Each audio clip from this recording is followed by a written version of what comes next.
Happy Wednesday now. We are going to begin Genesis 27, the first part, which I think we're going to just start verses 1 through 29 and with Jacob's deception. Okay? And then we'll do the second part tomorrow.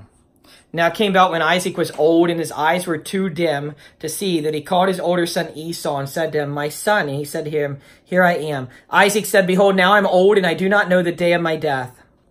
Now, he's not going to die for some time, but he doesn't know that, of course.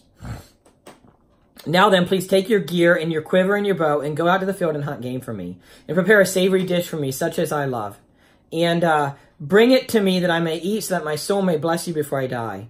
Rebekah, now here's the conniving, but God is sovereign over this. Rebekah was listening while Isaac spoke to his son Esau. So when Esau went to the field to hunt for game to bring home, Rebekah said to her son Jacob, "Behold, I heard your father speak to your brother Esau, saying, 'Bring me some game and prepare a savory dish for me that I may eat and bless you in the presence of the Lord before my death.'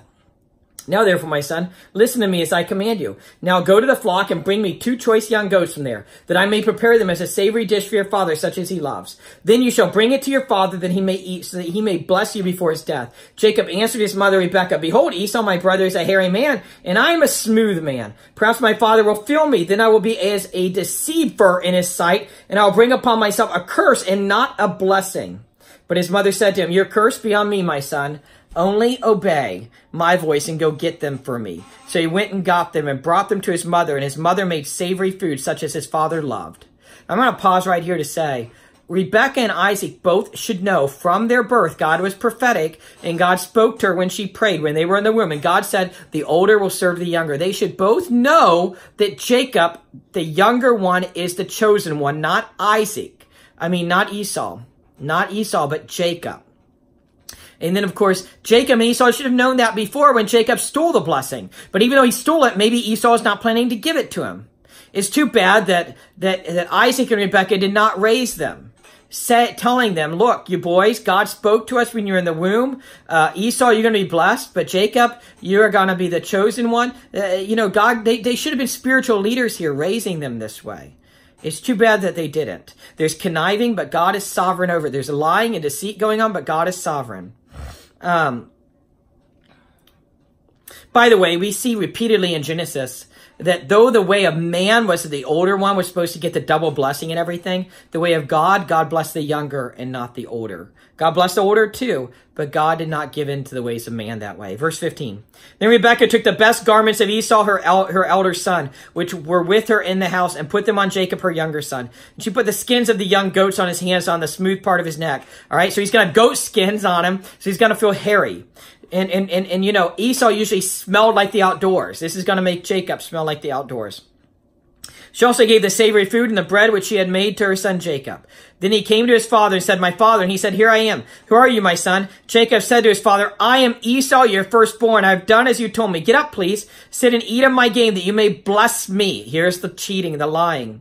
Isaac said to his son, "How is it that you have it so quickly, my son?" And he said, "Because the Lord your God caused it to happen to me." Now, really, he is breaking one of the 10 commandments right here. He is attributing something to the Lord which is not of the Lord. He is lying and vainly saying the Lord caused it to happen.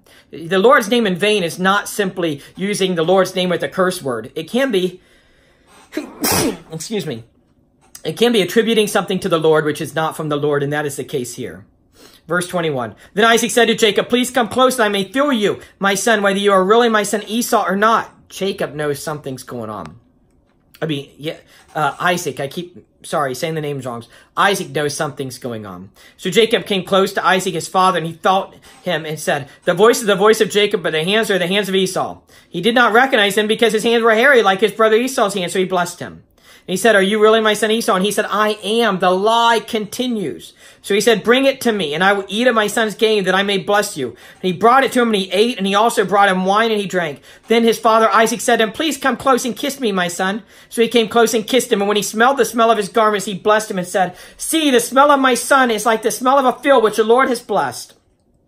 Now may God give you of the dew of heaven and the fatness of the earth and an abundance of grain and new wine. May people serve you and nations bow down to you. Be master of your brothers, and may your mother's sons bow down to you. Cursed be those who curse you, and blessed be those who bless you." All right, so now he has given the blessing to Jacob but not Esau. There are lies here going on from Rebekah and from Jacob. And we're stopped there for today. We'll finish this chapter tomorrow. Have a good day in the Lord. God bless.